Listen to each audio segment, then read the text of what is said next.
Let me get behind the scenes for a brief moment. One of the things that I have to think about anytime I make a video like this is, quite simply, why did you click on it?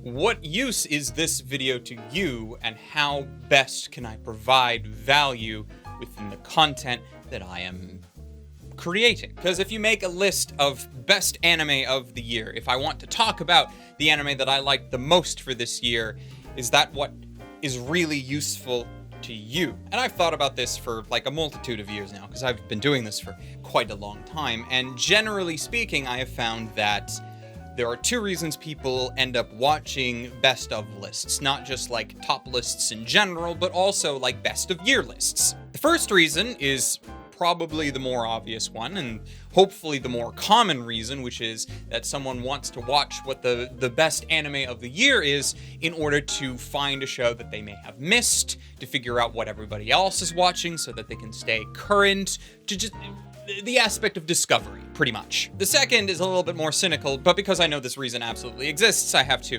include it, which is the people that end up watching top lists to confirm their own opinion. Some people that already have it in their mind what the best anime of the year is for them, and they want to see if somebody else has the same opinion for them for a variety of reasons, either to confirm that yes, no, they do actually already know what the best anime of the year is because they already thought of it and they agree with it, or to find out whether or not somebody else's opinion in general is valid, or at least on the same page. A lot of different ways to go about it, but those are kind of the two main reasons why I think a lot of people watch a video such as this. So for me, creating said video, how can I best do that? And I've come down to doing basically two things. One, sticking very clearly to the shows that I feel need to be talked about or that I absolutely want to talk about. And I specify that because I feel like every year there are always a handful of shows that get really, really popular and a lot of people like, and I feel more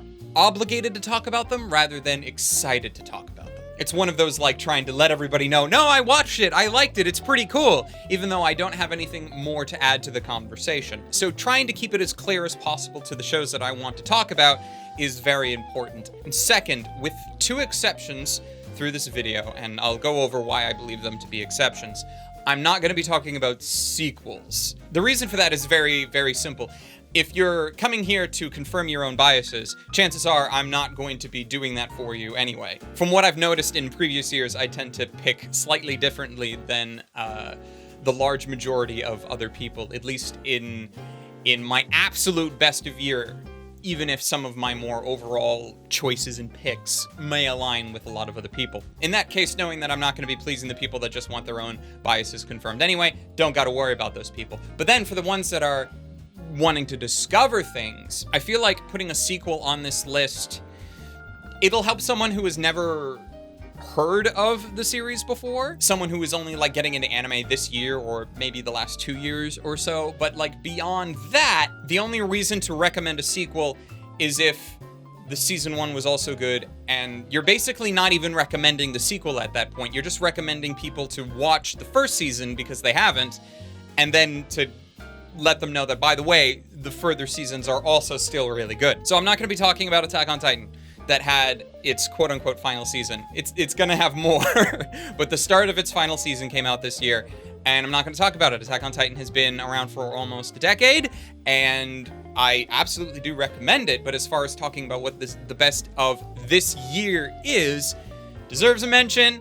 There it was. Things like Jujutsu Kaisen, things like My Hero Academia, these are shows that have been long-running, are going to continue to go probably for a little while beyond this year, and while I do recommend that you go check them out, I don't necessarily see them to be standout enough to give them spotlight in this year, because then I feel like they'll just get a spotlight every year, and it's like, well, no, I personally would prefer to give spotlight to things that potentially won't have sequels, or even if they might have a sequel, that this is their first entry and they deserve the spotlight at least this one time. So I have a small list of things that I want to talk about, and then I have another small list of the shows I absolutely adore and love and hope that you check out. So while I am going to be sitting here and talking about the variety of anime that has come out this year that I think is worthwhile, have you thought about picking up a version of me for your shelf? As this video is airing, I am promoting a plushie campaign of myself, which honestly is super weird. I'm sitting here in a room by myself with a camera and a miniature version of myself. I never thought I'd be doing that, but at the same time, this is super cool because this is like a little version of me that you can put on your shelf. But the campaign for these wonderful little plushies of myself are only going to be available for a limited time. If you're watching this video as soon as it came out, the campaign should still be ongoing, but there are only a handful of days left, and then when it is done, it is done. This is the first time I've done any semblance of a merch campaign, so we're seeing how it goes, and if you like it, consider pledging to pick one of these little guys up. They're really cute. Hello there.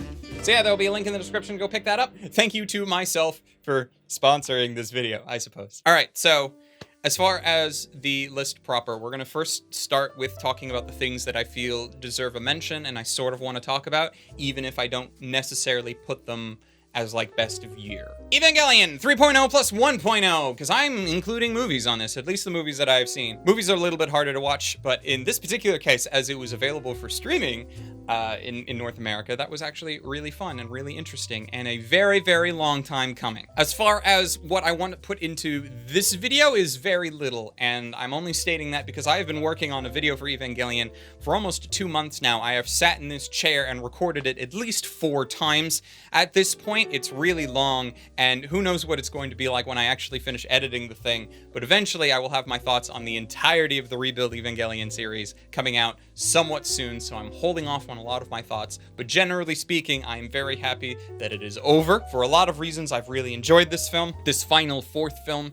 For a other handful of reasons, I was disappointed by the film, but I also realized that I don't think that this film could have done anything to make me 100% happy with it, and I've come to terms with that even before it came out, and so I am pleasantly surprised at what we actually ended up getting. So there's Evangelion's mention. Sticking with the film talk, however, this year we also had Star Wars Visions. Now, this is an interesting topic, mostly because it's an anthology film, so you can say that, hey, is Star Wars Visions as a whole good? Yes, I think that there is enough really good in Star Wars Visions to counteract some of the not so good entries in Star Wars Visions. The downside, I think, with it is not only is it Western focused, because Star Wars is a Western property, even if it was more or less entirely created by Japanese anime studios. There are a lot of people that don't seem to consider this anime for some reason, or at least what I noticed looking up to make sure that I didn't forget anything for this video, not a lot of people in places were bringing up Star Wars Visions on any semblance of best anime of the year lists, even lists that included films. And I was really curious about that, because Star Wars Visions absolutely is worthwhile. Like, if you wanted to see Trigger continue to be Trigger, the Star Wars Visions is where it was at this year. If you wanted to see some great stylistic choices for short or anime kind of stories, even though it does take place within the Star Wars universe, Star Wars Visions is absolutely where that belongs. If we were just talking about like best films of year, it would definitely be there, because I think it is worthwhile, and even though it is an anthology of a lot of different short stories, I still consider it to be one big film. I can have my favorite parts in it, but still worthwhile. So moving beyond the films, however, let's get into one of my sequel exceptions for shows, and that is JoJo's Bizarre Adventure, Stone Ocean. JoJo is so big that I don't think I need to tell you to go watch it. I think everybody has their own way of explaining why you should attempt to watch JoJo, and if you've already made up your mind that you don't like JoJo, I don't necessarily feel like Stone Ocean will have anything that changes your mind. It is an absolutely solid continuation of the entire franchise. It is one of my favorite parts, arguably potentially my favoriteest part, but I'm not gonna give it that title yet until the next half or further episodes of Stone Ocean continue to be released, because it's not done yet. But that was one of the 2 exceptions, and I wanted to bring it up because it's JoJo, and I think people would yell at me if I didn't bring up JoJo. 86 was also a show that came out this year, and I know a lot of people that are putting it like pretty close to their best of list, if not like the show that they were most excited for. And I don't know if I would go that far. I only watched the first half that came out earlier in the year. I haven't been current with it, and it's one of those shows that while I can absolutely agree with its quality, both in its writing, its animation, and the characters that are portrayed here, there is still something missing for me to be attached to it, and I just can't necessarily tell you what. It's one of those shows where I can be like, no, this is absolutely a good show. I'm not gonna stan it.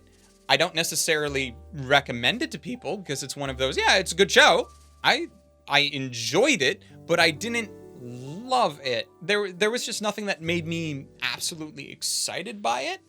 but it is still a very solid show. So the reason why I'm bringing it up is that hopefully you could potentially watch it and find out whether or not it is something that is for you, even if it's not necessarily for me, because I do know a lot of people that have absolutely enjoyed it. Same thing with Skate, that wonderful, fantastic skateboarding anime that actually includes a main character who is a Canadian. Fun fact. This is another one of those shows that I watched and I enjoyed it, but I don't think I got as hype as other people who have watched it. And I'm bringing it up merely because of how often I've seen people talk about it so highly, and it became one of those shows where I was just like, was it really that good? And then I start second guessing myself, right? Because you start hearing all these other people talk about how great it is, and I'm just like, well, I enjoyed it. I'm not gonna say it's bad, because it's not. It absolutely isn't. But I just didn't get hype with it. And then you have other shows like To Your Eternity. When To Your Eternity first came out, I absolutely adored it. The first handful of episodes gave it such high marks for me. I actually thought it would be further down this list as best of year, but it was just one of those, that one was one of those situations where as the show continued on, I felt less and less incentivized to continue watching it. It wasn't necessarily that it got worse, or maybe it did get worse, but not in the way that I think that people would take it if I said, oh, it got worse later. It didn't get worse later in the mindset that at the end it was bad. It was still good, but I feel like it started on such a high that there was nowhere to go but down after that. If it gets more seasons, I feel like that might fix itself or get a little bit better, but I ended up dropping off of it, and I almost feel kind of guilty about it because it was so good at the start, and then it just kind of, I just got uninterested after a point, which could be worse. Like, it could have legitimately shat the bed, like Wonder Egg Priority. Even if Wonder Egg didn't shit the bed, though, which I think most fans can agree that's absolutely what happened. Even if it didn't, it wouldn't be a show that I think I could recommend to many people anyway, because it's one of those shows that's just really out there, and for the people that like that kind of show, it would probably have been the best anime of the year, and I feel like when I was talking to some people about it, it was their best of years for a lot of good reasons, but it is also one of those acquired taste sort of shows. Its animation was brilliant, but it was the presentation of its story that wasn't extremely clear-cut, and for a lot of people, that's exactly what they want, but for other people, it's a little harder to follow. But it didn't turn out all that great by the end of it, unfortunately. Anyway, so it's hard to recommend even on that outing. The last show that I wanted to bring up, because it kind of works as a transition between the shows that I feel like are noteworthy and the shows that I absolutely want to recommend as best of year, and that was Horimiya. And I want to put that there as a marker because I absolutely enjoyed Horimiya, and it was one of the shows that I did enjoy a lot. But because of the type of show that it is, it's hard to recommend to a general audience. Romance series I always find to be very difficult to recommend to people because I find that genre is always a hard sell. You either have people that are really into romance and will probably have picked it up even if I didn't recommend it, or you have people that really aren't into romance. And for this show specifically, if you don't get invested into our two main characters, and of course the side characters who are also pretty great, but the two main characters specifically, if you can't get invested in them and their story, the show's useless to you. And I do realize that not a lot of people will be fully invested in Horimiya, at least not anywhere near the same amount that I was. So that's why I'm putting it kind of here in the middle between, hey, these are shows that I should mention because I feel like you need to know that they existed if you somehow hadn't found out about it, and also the best animes of the year. So that leads us into the actual shows that I think are the best of year, and I'm gonna go through all of them. There are 8. 8 for me that I think are very, very good. And then we're gonna then talk about, out of those 8, which one I actually liked the absolutist bestest, which isn't a proper word or noun, but I'm using that anyway. It's my video, I do what I want. So let's start out with Fena Pirate Princess. I made a video on Fena, and I titled that as the adventure series that I didn't know that I wanted, and I still stand by that. I was not actually extremely optimistic for it. It was a series that had a really good trailer, a really good plot and premise, but I figured it would probably shit the bed after a couple of episodes, or have some aspects to it that didn't jive with me, and I was pleasantly surprised that that wasn't the case. It was a series that continually got better as it went. It got more enjoyable. I absolutely loved and adored it. Fena as a character is just great. I love her. She's so precious. And it was a solid banger beginning to end. The downside of it compared to a lot of other things is that I feel like Fena was a very good baseline. There are other shows on this list, other of the 8, that I feel do a lot of things better than Fena, but also in contrast, things worse. So I think Fena is a nice baseline of quality, and then everything else has things that are slightly better, things that are slightly worse. For example, in the animation department, I think a show that did animation a lot better than Fena Pirate Princess was Vivi, Fluorite Ice Song. This one had a lot of things going to it that I absolutely adored. Its animation is probably some of the best of the year. I loved the aspects of, not necessarily time travel, because it wasn't sort of time travel, it was just time skipping constantly, all the time, always. Its narrative was presented in a very untraditional style. It wasn't every episode was a new episode. It was, no, there were very clear and distinct arcs separated by time skips, and every arc had its own unique story as well as its own unique spin to the overarching narrative of the show. And how that was presented and how that was shown, especially with some of the best animation of the year, was absolutely brilliant. Another very high contender as far as animation is concerned was Mushoku Tensei. Now, I know a lot of people have qualms with Mushoku Tensei. I'm not going to try and convince you that those qualms are invalid. There are certain things about Rudy as a character that people won't sit well with, and that is okay.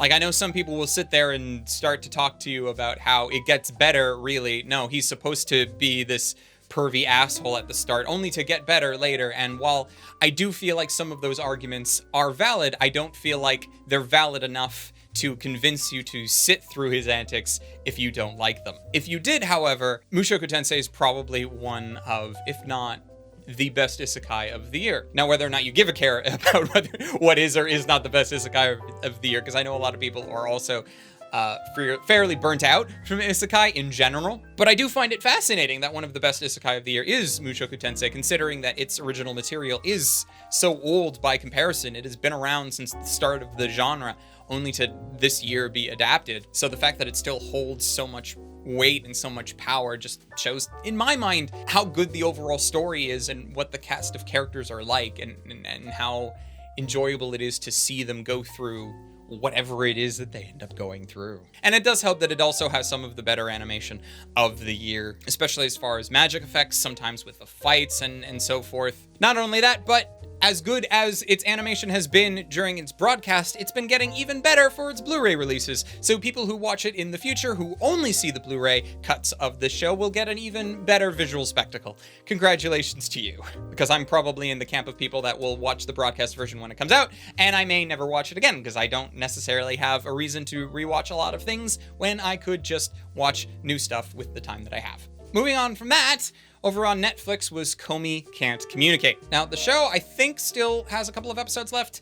In fairness, I haven't finished it. It's either has finished airing, and I'm just behind, or it hasn't finished airing, and I just haven't been paying attention. Mostly because I'm sitting here at the very end of the year, just after Christmas and everything has gone me by, and I haven't been paying attention to anything for the last couple of weeks. But I don't need to see the last couple episodes of Comey Can't Communicate to put it on this list. This is probably something that I knew was going to be here even before it aired, because I have been half paying attention to the manga over the last number of years, because I kept seeing it showing up both in memes and on message boards and Reddit and things like that.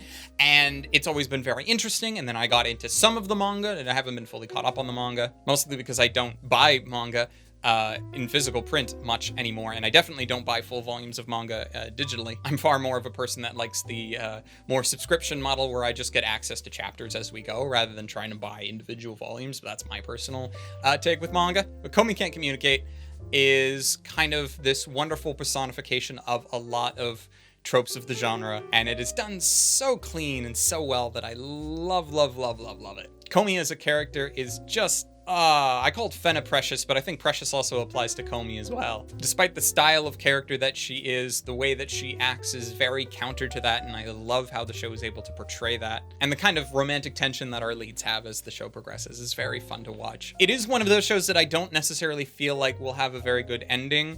I think that is a problem that I have with a lot of romance anime, is that one of the main driving forces of it is the will they, won't they, or the tension that brings of them figuring out whether or not they are actually in love with one another, or at least do they like one another. You don't know, and that drives the story forward to a point, because eventually you get to the point where it's like, well, how can you not have figured it out by now? We've gone on for seasons, we've gone on for episodes, and if you're still worrying about it, it's probably not going to happen, and then it loses some of its drive. And sometimes the shows just never answer the question. They'll just end and you'll never know. And that sucks. I'm hopeful that that's not going to happen with Comey, but who knows whether or not they will actually end the show. The manga's still ongoing, so who knows what's going to happen there. But if you wanted to watch a romance series that did actually end, and this is my other exception as far as sequels, we got the final season of Fruits Basket. And the reason why I'm bringing this as an exception is because it's here as one of my best of the year. And I'm going to be bringing it up again when I try to talk and figure out myself, because I haven't fully decided yet, as I sit here, what my absolute best anime of the year is, and I'm putting it here because it was just that good. I've been a big fan of Fruits Basket ever since it first came out in its original anime form.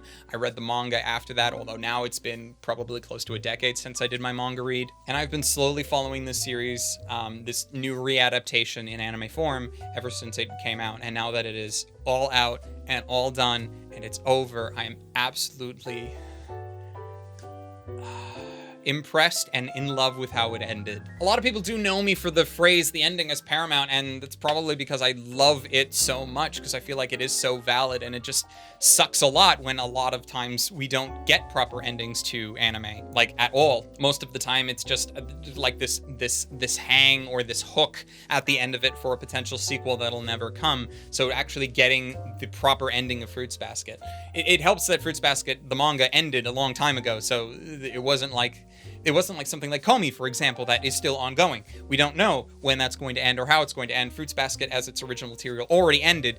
We knew kind of, if you read the manga, where it was going to end before the anime even got there. And so having that level of finality to it just makes it all the sweeter to me, because it's like, no, there it was. It's done. We can relax and we can enjoy it for what it was. The other series that did that really well, Odd Taxi. I can't really tell you anything about Odd Taxi because some of the best parts about Odd Taxi happen near the end, and it spoils everything.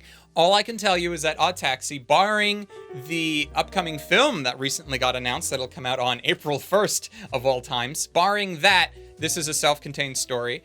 There are a couple of remaining plot threads that didn't get answered by the end of it, but by and large, if you only watched Odd Taxi that exists right now, the first season, assuming that there is only going to be one plus the movie, it is self-contained and really enjoyable for what it is. When it came out, I said it was probably going to be Anime of the Year, and I'm sticking to that. It's probably still going to be Anime of the Year. The biggest thing that I think was noteworthy about Odd Taxi is how it was able to take these small subplots and then weave them together. A lot of other works can do a multitude of subplots, but they're really terrible about trying to tie them all together at the end in a bow, besides just having all the characters come together at the end and solve one big problem, and then everything's happy and fine, except it doesn't.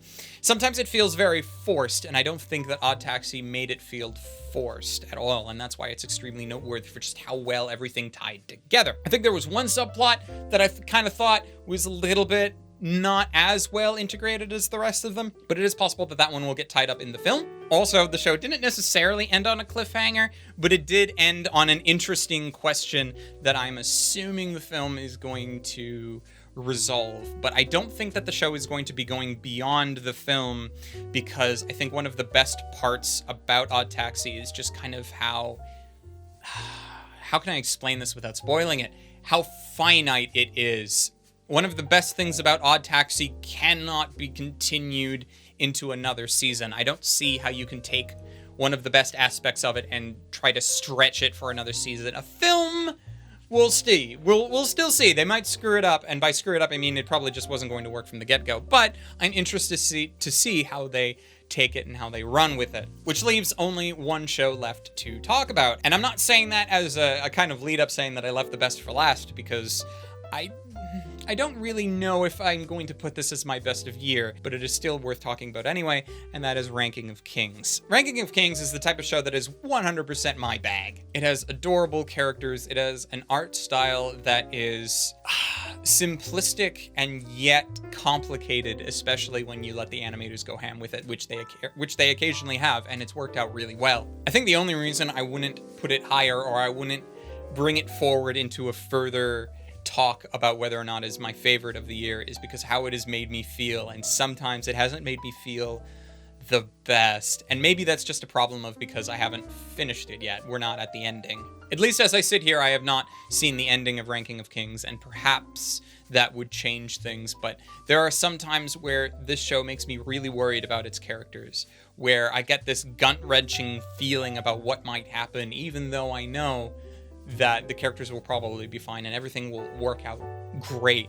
There's certain actions that antagonists can take in any story, and it just never sits well with me, and it's always hard for me to say that I am looking forward to further episodes. I am, but I don't say that enthusiastically, which is why I give pause to putting Ranking of Kings as my favorite anime of the year, because I think I enjoyed other ones so much more. I will not say that it is a bad anime. I will absolutely say it is one of the best anime of the year. I just don't know if I would go so far as to say that it is my best anime of the year, which then comes down to the absolute ending question that I decided not to figure out before I sat here. I wanted to parse it out. I wanted to go over things. I wanted to know whether or not I would break my rule again and bring in yet another sequel, because hey, by the way, Laid Back Camp also had a second season. But yeah, between talking about JoJo in the front half, saying that Fruits Basket was absolutely amazing and probably my best of year pick, Laid Back Camp was just more of the same, which, considering Laid Back Camp was my favorite anime of the year that it came out, that is not a knock to it at all. But I think almost because I gave season 1 of Laid Back Camp such high praise and so much love and attention, I feel like I need to give more attention to something else that is not Laid Back Camp season 2. If I was to remove the sequels rule, I probably would just give it to Laid Back Camp again, but you know, I'm trying to be fair here. And I guess also, obviously, if you watched my more recent video to this one, I could just toss the entire list out and give my best anime of the year to Arcane. But I'm not going to do that because too many people would yell at me telling me, oh, that's not anime. Because again, it's not a real anime unless it comes from the Champagne region of France. So as much as I love Arcane, and I do feel like it is the best animated thing I did watch this year, I'm not going to give it best anime of the year because I can agree that if we're only going to be talking about things that actually came from Japan,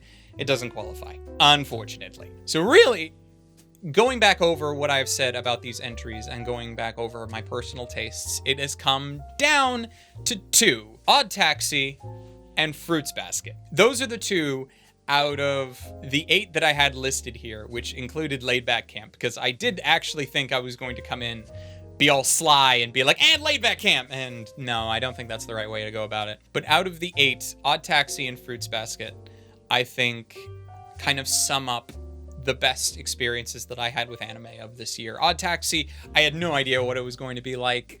I didn't watch it the first couple of weeks that it came in because like its trailer and its premise, it didn't pull me in, and it was more so on recommendations from other people that I ended up actually going and watching it, only to devour the whole thing and enjoy it. Fruits Basket, on the other hand, like, I've known about Fruits Basket since way back in the day. I'd been following it actively since this new adaptation started. It absolutely met and exceeded my expectations for it, but it's also an example of one that I did have expectations for, while Odd Taxi is something that came out of nowhere and blew my mind. So between the 2, I feel like if you were to put a gun to my head and say, I have to choose one, because I really just want to say both.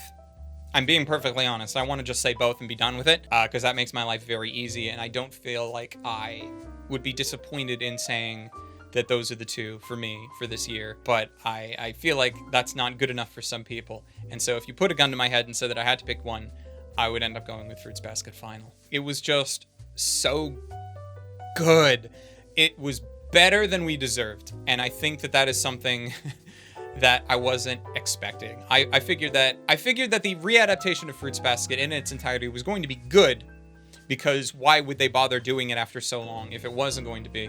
But I didn't think it was going to be this good and told this well, and I'm so happy that it exists in the form that it does. But then for Odd Taxi to just come out of nowhere and blow my mind as well, and be as well written and as well paced, with fascinating characters, a wonderful story, and a great number of twists in it that I did not expect. These 2 both deserve anime of the year for me. So I'm going to move forward on giving it to both of them, though you do know if I had to pick one, it would be Fruits Basket. But because it is my video and my rules, I'm giving it to both. 2021 was an interesting year as far as anime was concerned, because like at the very start of it, we had all of the leftover anime that didn't air from the previous year. Because 2020, weird ass year for anime releases, and a lot of things got pushed back into 2021. So I felt like winter and even spring was almost front loaded with a whole bunch of new anime. And then I thought, as the year continued on, the amount of stuff that we actually had, especially the stuff that was super, super good, kind of thinned out a bit, which almost makes me wonder if things would have been different if things were spread out a bit more. Like if Vivi didn't come out at the start of the year, but it came out either mid or even closer to the end of the year, if it would have been better and more well received. Because one of the stories that I found extremely fascinating this year was of Dr. Stone. Did you know that there was another season of Dr. Stone? Did you know that there was another season of Log Horizon that came out this year?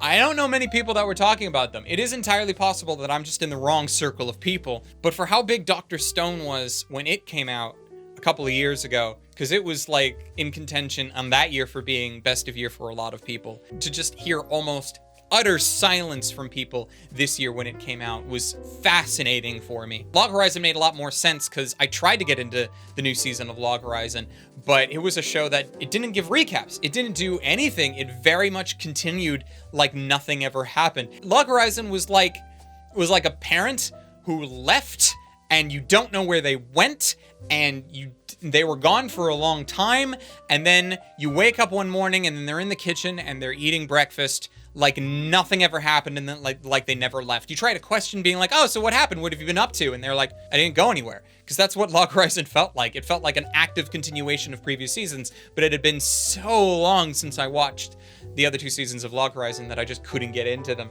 And so for me to commit to watching the next season of Log Horizon, I would have to rewatch the other previous seasons, and I just didn't have time for it, so I didn't.